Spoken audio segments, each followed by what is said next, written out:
topic is off limits. If you don't think I got detailed plans, by the way, for how this is going to go and I will be analyzing it, I'm telling you right now. No breakdown can be questioned. By the way, I reserve the right to be right originally. He is America's analyst. Basically a home renovation guy. Dude, what's up, kid? Tim Legler. Yes, America's analyst is back. Tim Legler joins us here on Unsportsmanlike on ESPN Radio, presented by Progressive Insurance. He's a briefcase guy now. I saw him walking around with a briefcase. It's a soft briefcase. Yeah, but when I'm up here all day like this, I got to, I never know. My life has to come with me, so. You do bring your dog with you. I bring my dog. I pay bills. I got just like I set up in the green room and I just kind of live there for the day. Pop in and talk to you guys about different things. Since you are America's analyst, let's somehow early today we got onto a topic of the mascot in sports with the most swag, like the coolest mascot in sports. The coolest or the best? I don't know. You answer it however you want to answer. Spurs Coyote to me is that's top. That's a pretty good one. Ooh. That's top shelf. When I saw him literally do a complete Michael Jackson dance routine with their dance team and then immediately go back, come out, had rollerblades on, came back out, he was juggling. Oh, wow. And he hit the tramp, like a flip into a dunk off a tramp. This is the most talented human being by human being, I mean coyote, that we've ever seen. A dog won AGT last year. Why not the coyote? Okay. All right. So there you go, America's analyst. All right. Working in AGT. I'm so impressed. He's watched every single episode ever. You better believe it. It's a good season so far. It's a good season. He's amazing. All right. Let's have you weigh in before we get to the finals on Danny Hurley Lakers. Were you surprised how this all went down? I wasn't surprised he said no, because what I've been saying to myself all along, and I don't know Danny Hurley well, know Bobby, know the family, just know how he's wired. He is wired for college basketball. That doesn't mean he will always be only wired for college basketball, but he is right now. And that by that, I mean, this is a completely different tone to take a job like that. These guys with success on this level, they're control freaks, big time. Are you going to feel like you're totally in control coaching the Lakers? You're next to LeBron, coaching a team that I don't think can contend for a championship in the near future. You don't know what the next iteration of the Lakers looks like after LeBron. Like, all of that added up, when you've got this thing that you have built to this level, and it's not going away anytime soon. I mean, they're going to be a team that's probably going to be in the top 5 or top 10 as long as he's there. Every year, UConn is going to have a chance to make a Final Four run, a championship caliber run. And he put a lot into that, and he likes the fact that he can take young players, get them to run through a wall for him. He can instill his system. He can coach them as hard as he wants to. That's all part of who he is and how he's wired.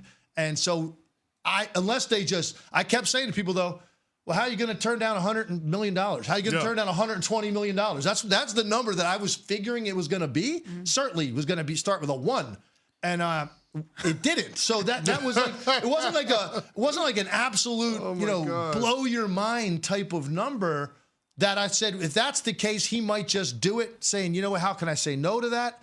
I do want to coach in the league. If I'm no good at it or I hate it, I'll just go back and take the next best available college job. And so there was a part of me that thought maybe he would, but I was not surprised at all that he did not, for all the reasons I mentioned. Yeah, other than the problems with the roster and the contract that they offered him, it made a compelling case. Well, listen, when I heard the word compelling, I knew right then. I was like, compelling? That's what you're coming up with? And that doesn't sound like something, right, where you're like, because I said to myself all along, like, he got on that plane to go out there. I'm assuming he went with his wife and family, and you're going to see a lot of great stuff. It's not like you're going to see something and go, oh, wow, that's kind of a buzzkill. I don't know about that. Here's the parking lot. Here's the increase of homeless people, unfortunately, in the area. Right. You're going to hear a number, which is going to be very big. It's the Lakers brand. You're going to see championship banners. You're going to see Beverly Hills, like all that stuff. Great. At the end of the day, what's fulfilling to you? And I think where he's at and this level is fulfilling to Danny Hurley. And I think he probably didn't know how fulfilling that situation would be for him. And he's not ready now. There will be other NBA jobs available down the road when maybe his mentality changes a little bit, or this has run its course in college or at UConn. and he'll dip his toe in the water somewhere. But this wasn't, to me, the right situation for Danny Hurley. Legs, a part of the reason why I got excited about the prospects of Dan Hurley being the next head coach of the Lakers is that they were finally going to get out of this cycle of dysfunction with hiring and firing a coach every 2 to 3 years. I mean, since Phil Jackson, they've had 7 different head coaches. Right. And so now, tell me the coach that they can pivot to that doesn't put us in the exact same situation we're in right now 2 years down the road. Here's where they're in a kind of a dicey situation now because this has been so public, right? You target a person, one specific person. It gets this public. It's this big. You feel like internally you threw everything, the kitchen sink at this guy, and he says no. Now you start looking around at other coaches, guys that are currently either head coaches or have been head coaches in the league or assistants that you're thinking about bumping up. They know they weren't your first choice as a coach. Now, the J.J. Redick factor, I'm not sure how serious that all is, but that at least is a pivot to we're going to think outside the box then. If this is the one coach we wanted that's got coaching experience currently or formerly, this is the guy we wanted. But short of that, we're very intrigued by an outside-the-box candidate that we feel like has the personal qualities that we're looking for to be the face of the franchise going forward after LeBron. That's a way you could sell it if that's the decision you want to make. It's hard now. I'm not saying, look, a coach wouldn't take it. If you're an assistant coach in the league, you get offered that job. If you're Sam Cassell and you get offered that job, yeah, of course you're going to take that job. You want to be a head coach, and it is the Lakers. But that you know for a fact that you were not the guy they were targeting. And so everybody's going to question, how does LeBron feel about this now? Because you would assume LeBron probably co-signed the Danny Hurley thing. Is he going to be co-signing the next choice? And I think that's where a lot of the questions and debate are going to arise. Legs, let's pivot to the NBA Finals. Boston with a 2-0 series lead. You've been high on the Mavs all season long.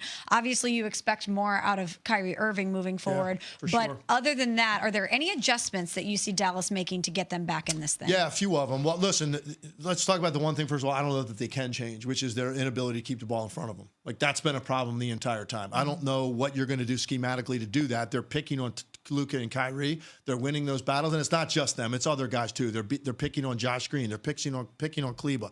So whoever it is, they're getting downhill, and they're getting into the paint, and they're disrupting Dallas defensively. I don't know that that's going to change. Maybe you could play a little bit more zone. You got to be a little bit more selective when you want to trap the ball or when you want to switch it to try to be better about that. The bottom line is they've got so much more to improve offensively that still gives me hope they could go and make this interesting in Dallas. Are they going to win 4 out of 5? I don't see that happening now.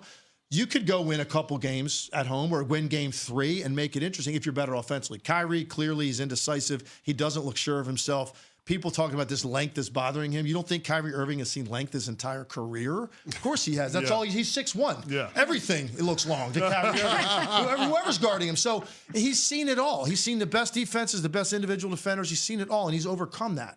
I think he's thinking too much. His moves are, it's one move too many to create space. I think he's going to have a different approach in game 3. I think he brings the ball up more initially, gets into action first rather than the second half of the clock. You give him more opportunities in the first half of the clock before Boston is really set up and focused on him. But then I also think here's another adjustment. There are guys in this series right now that don't look comfortable at all for Dallas. A couple of them are young guys, Derek Lively and Josh Green. They don't look comfortable offensively at all. And then Kleba doesn't look comfortable, and he's been out for a long time. So you got 3 guys that are giving you almost no offensive production whatsoever, and they're playing 35 to 50 minutes collectively. That's an awful lot of time when you're not a threat to score. Yeah. So Lively, there's not much you can do. It's Lively, Gafford. They're going to split those minutes. But, like, you got Tim Hardaway Jr. sitting over there. You got Jaden Hardy sitting over there. Maybe that's where you go to get a little bit more boost in scoring, because that's what it comes down to for me. Their defense has been good enough in this series to at least have a split. Yeah. Their offense has been so far below their best. That's what has to turn around, and that's what I think we're all looking to see. But it starts clearly with Kyrie. If he's the Kyrie Irving we know him to be on a big stage, Dallas can get a win and get back in the series and feel a lot better about themselves. Legs, let me pitch you a crazy idea for the Mavs. What about you? Crazy idea? No. Never. When Porzingis is not in, what about playing Luka at center? Derek Jones Jr., Tim Hardaway Jr., Josh Green, Kyrie or Hardy. Kyrie, play Luka at center. Let him guard Al Horford. You're switching everything else. I don't hate it. To be honest with you, I don't even hate if he had to guard Porzingis, truthfully. Porzingis going to keep turning around and making these 15-foot jump shots with guys. You know, Luka's strong enough to at least push him off the spot a little bit more than some of the guys he's switching on to now, Kyrie and Josh Green, and he's just turning at will. Like, he might score over Luka too, but I don't hate that idea. That pains you to say. No, I don't hate that idea. And like what that would do to Boston defensively. But here's the problem with that. If you're that small offensively, again, you're playing guys right now that aren't comfortable as scorers. It's one thing to spread a team out by going small if you've got legitimately 4 shooting threats around Luka on the floor. They don't have that right now. So I think it would make it even easier to switch against Luka than it is now, because you'd have to be playing a couple guys more minutes that right now haven't injected themselves into the series. Though. Listen, at this point, they've got to figure out. It honestly has almost nothing to do with defensive adjustments for them. I really believe it. This is all about unlocking their offense and getting into this series where can you think of, other than the run at the end of game 2, which didn't feel like a real run, it ended up being, this is interesting. And it got to a 5-point game. It was like they haven't even strung together like 3 baskets in a row in 2 games. So their offense is what has to get going. And I think they're too stagnant. Kyrie Irving, man, that's the answer. You want to know the answer to this? It's Kyrie Irving. Go give me a 12 to 15 point first quarter in game 3, like you did in game 1 against Minnesota when you got called out by Anthony Edwards. You took the challenge. You went in there. That team, by the way, had a lot of length. Kyrie did fine in that series. It's not the length. It's his own indecision with his moves and trying to do a little bit too much. Simplify it. Be more aggressive early in the clock. And let's see if you can have a big first quarter and make everybody on your team feel like, okay, we got both stars going now. Let's go make this a series. He is the Spurs Coyotes superfan, America's analyst, Tim Legler. You'll see him on Get Up at 8 a.m. Eastern, always getting the job done. CC, just like Granger. Yes, for the ones who get it done.